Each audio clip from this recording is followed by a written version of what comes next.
Hey, today we're doing a battered bread, and this is straight out of Dr. Wallach's Cooking Without the Bad Foods on page 307.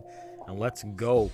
In a kitchen mixer, you're going to add 2¼ cups of gluten-free flour or self-rising flour.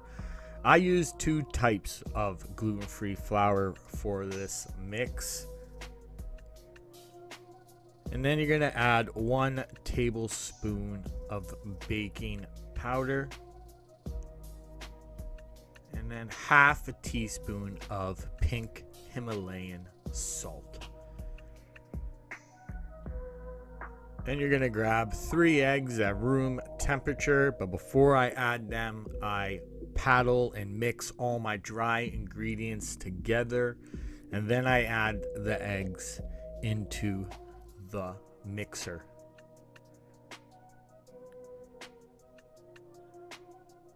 And then we add 1.5 cups of milk or buttermilk. I believed I used unpasteurized goat milk for this recipe.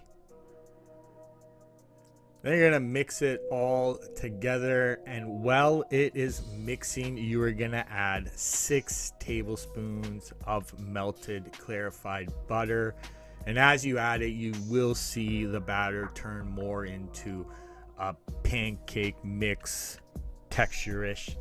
I did add spices to this: 1 teaspoon of paprika, 1 teaspoon of garlic powder, and half a teaspoon of chili powder. When you are experimenting with this, be easy on adding the spices to it, because when the bread cooks or anything cooks, it intensifies the heat or the spice. Now, once you have your batter all done, wipe down the paddle, scrape down the sides of the bowl, and then grab yourself a loaf pan and put parchment paper in the bottom. Pour your batter into the loaf and level it correctly, which you can shake it, bang it on the table, but you want it to get all the air bubbles out so that it cooks evenly and doesn't have voids in your batter bread. We did bake this on 305 for 50 to 55 minutes.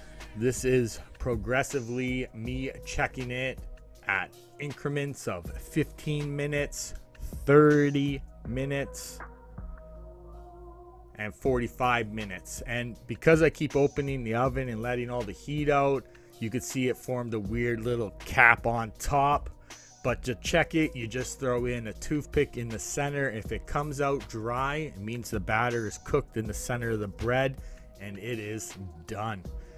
Once it is done, you will let it chill for or cool down for a few minutes.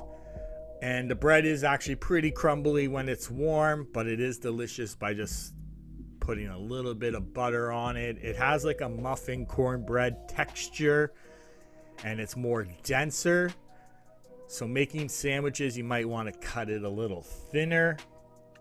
But the main reason I made it is because ever since I've gone gluten-free, I've loved French toast, and I've been trying to make a bread that is suitable for that. So I did let this bread sit out a day, and then I cut it. It holds a lot more better.